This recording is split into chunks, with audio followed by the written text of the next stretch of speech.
ஸ்தோத்திரம் ஏசப்பா. இந்த பிளஸட் நாள் இன்னைக்கு தினத்தை நமக்கு சந்தோஷமாக தந்து இரவு இந்த நேரம் வர கண்மணி போல் காத்திருக்கிறார்.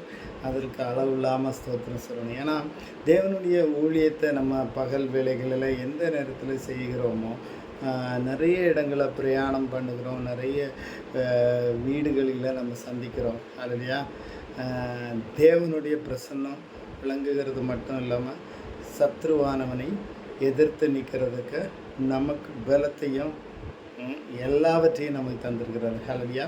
இதை ஒரு சில வசனங்கள் மூலமாக நம்ம சிந்திப்போம்.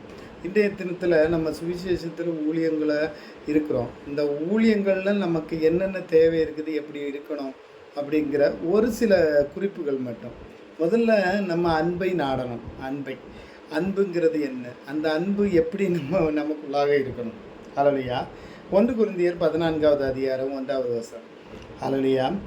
அன்பை நாடுங்கள், ஞான வரங்களையும் விரும்புங்கள். ஹல்லேலூயா. ஏசப்பா, நம்ம சுவிசேஷத்தின் படியில் இருக்கிறோம்.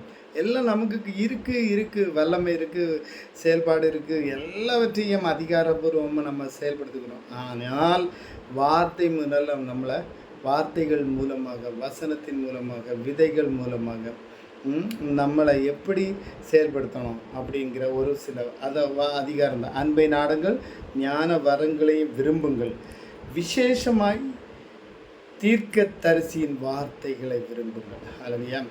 நமக்கு ஏசப்பா கொடுத்துருக்கிற காரியங்கள், நம்ம அன்பின் மேலே ஒரு நாட்டம் ஏற்பட வேண்டும். நாம் எதை அதிகமாக நாடுகிறோமோ அதை பெற்றுக்கொள்ளவும், அதை நம்முடைய வாழ்க்கையில் அப்ரிஷாயப்படுத்த, அதாவது செயல்படுத்த முயல்வோம். ஹல்லேலூயா. இப்போ நம்ம வீட்டில் ஒருவருக்கு சுகம் பலவீனமாக இருக்குதுன்னா அந்த அன்பினால் பலவீனத்தை மாற்றி பலன் உள்ளவர்களாக மாற்ற முடியும். ஏன்னா ஏசப்பா அந்த சுற்றி திறந்த நாட்களில் அன்பானவர்கள்கிட்ட ஏசப்பா செயல்படுகிறார். அன்பான இருக்கிறதுனால அவர் வனாந்தரத்தில் காலையில் அதிகாலை வேளையில் போயிட்டு நல்லா சார்ஜ் பண்ணிக்கிறாரு. அதுக்கப்புறம் சுற்றி திரும்புவதும் யார் நோய்வாய்ப்பட்டுக்கிற, யார் அன்பால் அப்பாவை ஏசப்பாவை நம்பி வந்திருக்கிறாங்களோ அவங்களுக்கு ஹல்லேலூயா விடுதலையை கொடுக்குறாரு. ஏன்னா அப்படின்னா அங்கே அற்புதம் நடக்கும். ஹல்லேலூயா. அந்த காரியங்கள் நம்ம பலப்படணும். ஹல்லேலூயா. 2வது காரியம், அன்பினால் நிறைந்திருக்க வேண்டும். ஹல்லேலூயா. எப்படி நிறைந்திருக்க வேண்டும்? வசனம் ரோமர் 5வது அதிகாரம் 5வது வசனம். மேலும் நமக்கு அருளப்பட்ட பரிசுத்த ஆவியினாலே தேவ அன்பு நம்முடைய இருதயங்களில் ஊற்றப்பட்டிருக்கிறபடியால் அந்த நம்பிக்கை நம்மை வெட்கப்படுத்தாது. ஹல்லேலூயா. பாருங்க, எவ்வளவோ தெளிவான வசனம். பரிசுத்த ஆவியினாலே தேவ அன்பு நம்முடைய இருதயங்களில் ஊற்றப்படுகிறதுனால அந்த நம்பிக்கை நம்ம வெட்கப்படுத்தாது. எந்த இடத்துல வீடாக நீங்கள் சந்திக்க போகிறீங்களா, வீட்டில் யாராவது பலவீனமாக இருக்காங்களா, யாராவது குற்ற உணர்வில் ஏதாவது காரியங்களை சொல்லுகிறாங்களா, உங்களுக்கு தீர்க்க தரிசன காரியங்கள் உங்களுக்கு ஏசப்பா வெளிப்படுத்தி அந்த இடத்துல நம்மளை வெட்கப்படுத்த விட மாட்டார். ஹல்லேலூயா. அந்த நம்பிக்கை நம்ம வெட்கப்படுத்தாது. ஹல்லேலூயா. இது 2வது காரியம். 3வது, அன்பினால் பிரயாசப்படணும். ஹல்லேலூயா. அதுக்கு வசனங்கள் இருக்குது. 1 தெசலோனிக்கர் 1வது அதிகாரம் 2வது வசனம். தேவனுக்கு பிரியமான சகோதரரே, உங்கள் விசுவாசத்தின் கிரியையையும் உங்கள் அன்பின் பிரயாசத்தையும். ஹல்லேலூயா. அன்பிலே பிரயாசப்படணும். ஹல்லேலூயா. மற்றவர்களிடத்தில் அன்பாக இருக்கவும் நம்முடைய அன்பை வெளிப்படுத்தவும் நாம் பிரயாசப்பட வேண்டும். ஹல்லேலூயா.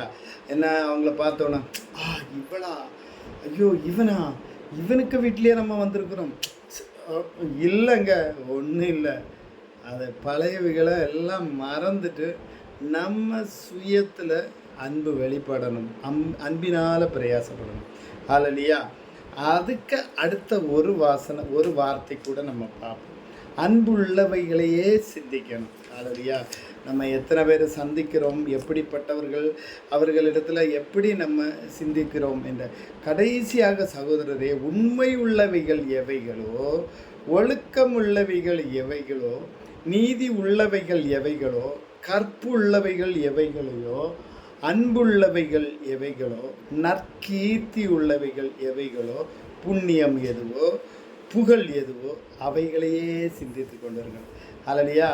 இந்த நாட்களில் நமக்கு தேவன் சில காரியங்களை கொடுத்துருக்கிறார். ஆனால் அதில் இந்த பிலிப்பியர் 4வது அதிகாரம் 8வது வசனத்தில் தெளிவாக கொடுத்துருக்குது. அதை நம்ம சுதந்திரித்து சாயங்காலம் எப்போ தேவனுடைய சன்னிதானத்தில் தேவனுடைய வசனத்தை தேவனோடு கூட உறவாடிட்டு இருக்க முடியுமா, அந்த நேரத்தில் இந்த காரியங்களை நம்ம சிந்திக்கலாம்.